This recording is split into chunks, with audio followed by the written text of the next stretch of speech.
There have been so many superhero movies released at this point that everybody pretty much already knows what any given origin story will look like long before it's ever been released.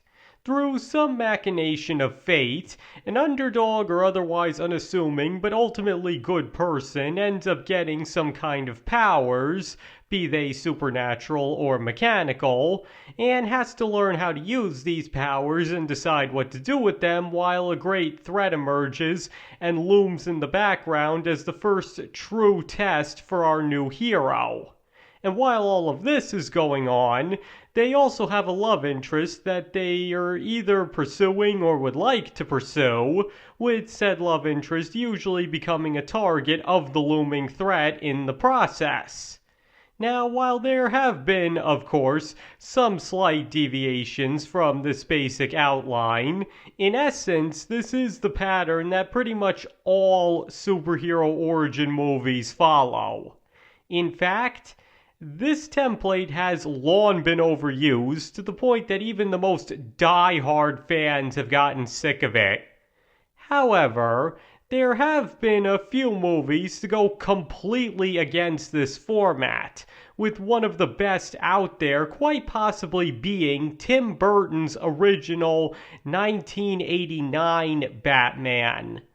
Before a template was ever even defined, this movie subverted almost every beat of the typical superhero origin story, and still makes for a new and different watch even decades after its release, with seemingly hundreds of superhero movies made in the meantime. And today, I'd like to demonstrate just how subversive it actually is. And spoilers for the entire movie will abound. So in case you haven't seen it yet but would like to, you should probably click away from this video. This will be your only warning. Alright, so to start off simply, pretty much everybody at this point knows the origin story of Batman. Born into an extremely wealthy family, Bruce Wayne witnesses the murder of his parents at a young age by a street thug and swears that he will dedicate his life to fighting for justice and against crime so other people don't have to suffer through what he did, using his vast wealth and knowledge to create all of the tools and gadgets that will make him the famous vigilante Batman. Now, I may be missing one or two details here, but that pretty much covers the basics. Any story detailing the origin story of Bruce Wayne's Batman will pretty much follow this exact story. But what makes 1989's Batman approach different is how it goes about telling this origin story. Because most superhero movies would probably begin with Bruce Wayne as a kid, depict the murder of his parents, and show how this molds and inspires him into becoming the Caped Crusader.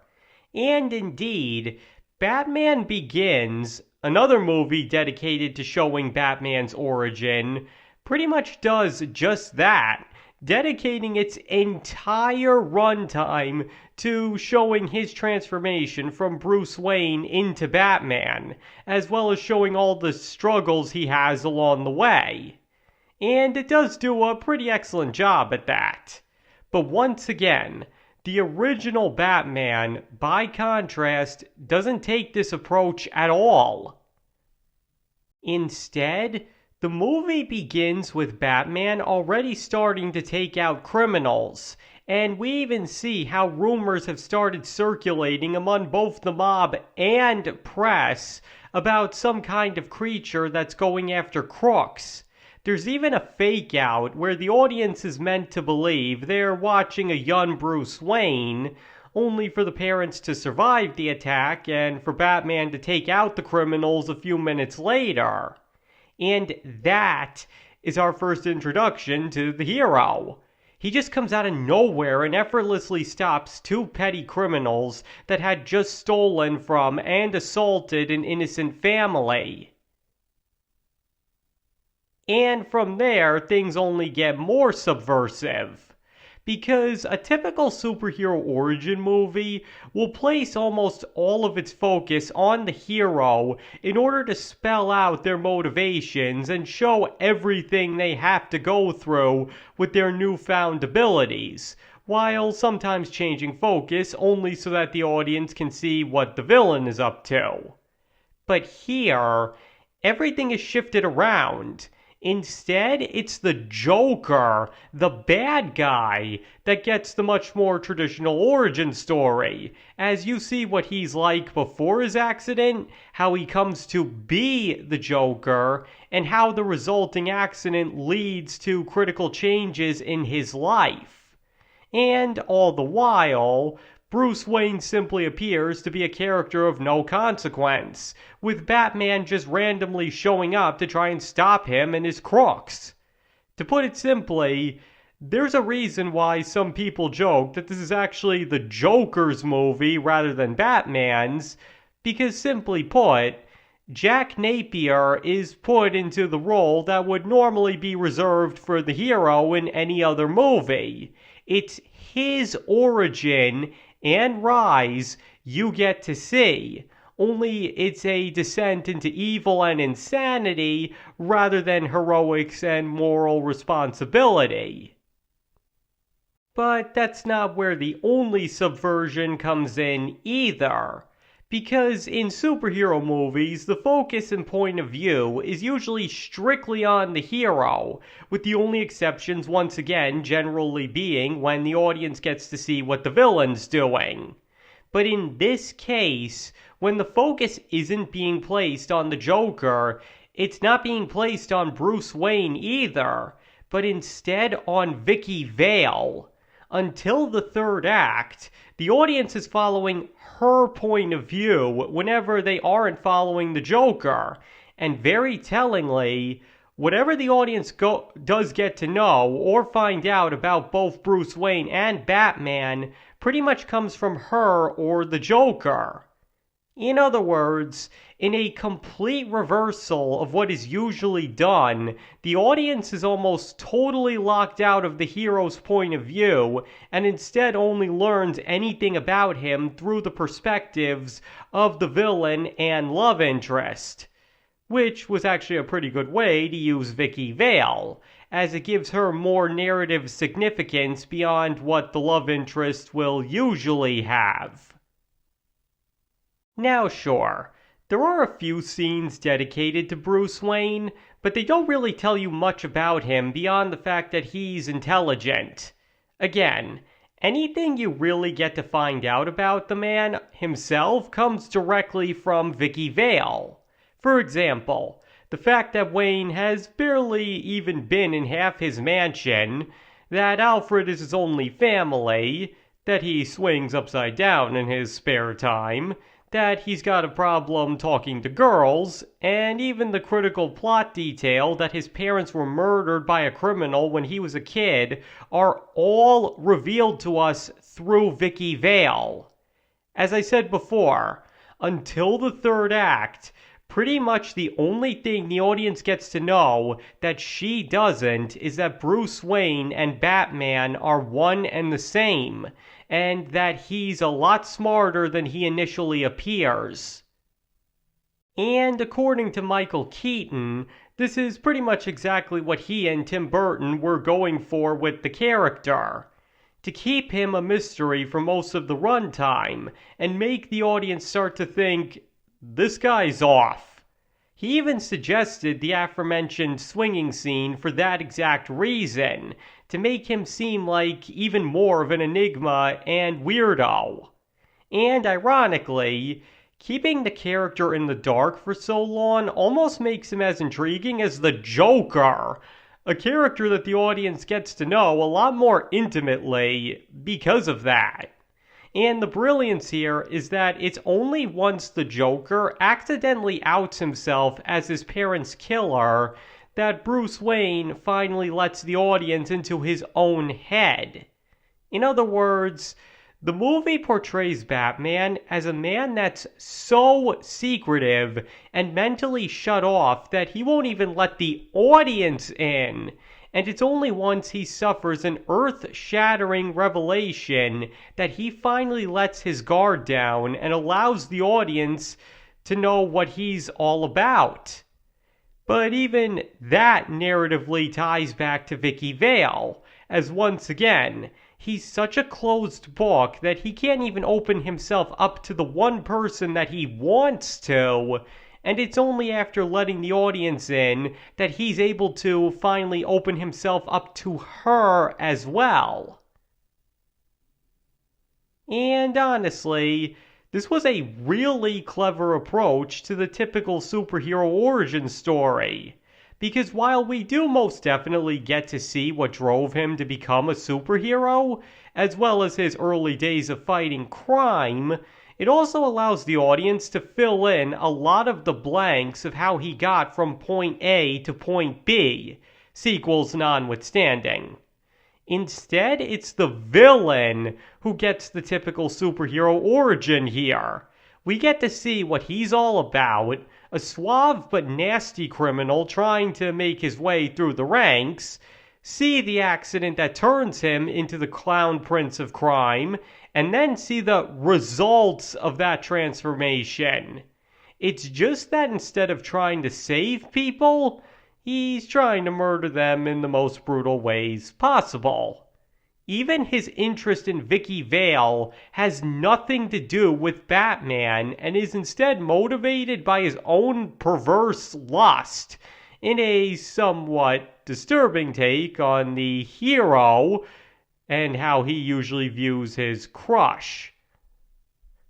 And once again, that was honestly a really smart way to go about it, because everybody knows the Joker. He may just be one of the most famous supervillains ever created, so it was basically a foregone conclusion that if he was going to be in the movie, and especially played by an actor as perfectly suited for the character as Jack Nicholson, then the audience was probably going to be more interested and entertained by him than Batman himself.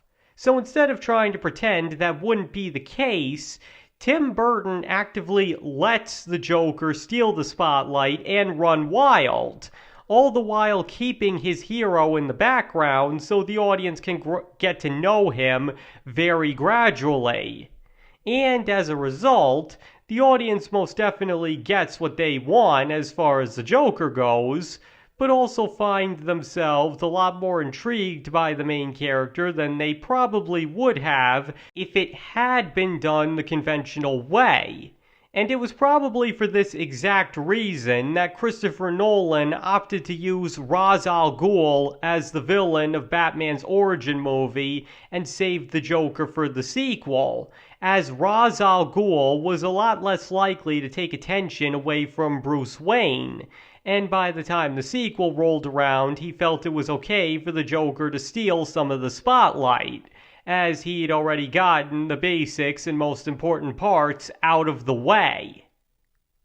But once again, Burton's approach works just as effectively, especially because the Joker, particularly as written, was easily able to carry the movie on his own while still being presented firmly as the bad guy. And let's face it, he's such a blast here that it would have honestly been a shame if he hadn't gotten as much screen time as he did. To put it simply, the term less is more most certainly did not apply to this character, and Tim Burton knew it.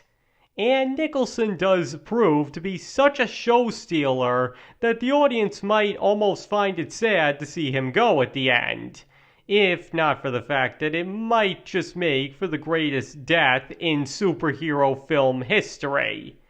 At least in my opinion. Okay, so to put it all simply, 1989's Batman manages to subvert almost every single beat and cliche associated with the superhero origin story. And what's particularly impressive about that is that it managed to do this long before the template was ever even established, let alone became predictable. And it mainly does this by giving the typical origin story to the villain and makes him the major focus instead of the hero, while also managing to tell the hero's origin in a much more subdued fashion. And splitting the point of view character, again, who's pretty much always the main character in superhero movies, between the villain and the love interest, leaving the audience firmly on the outside looking in as far as the hero himself goes until towards the end. And not only does this allow the audience to much more unapologetically enjoy the villain's antics and behavior, but it also allows the hero to become a more interesting character in the process. Now, some would argue that this was actually a pretty risky move to make with the characters, as it's often said that it's very important, particularly in superhero movies, that the audience get to know the main character right away. But again, in this case it was smart to let the audience instead get to know the villain first, as well as the love interest, so they could have somebody to sympathize with, and let them get to know the hero much more gradually, to the point that by the end they're still not 100% sure what to make of him. Because not only does this solve the narrative issue of the audience becoming more invested in the villain over the main character, by letting it basically be the villain's story and have him take over the spotlight, but it's also caused the movie to age better than a lot of other superhero origin story movies. Because again, after a while the template becomes so monotonous that all of the movies just start to blend into each other. But this movie, even after all this time, still manages to stand out from the rest because of its unique, but extremely effective, take on the format, in addition to many other well-made choices, obviously.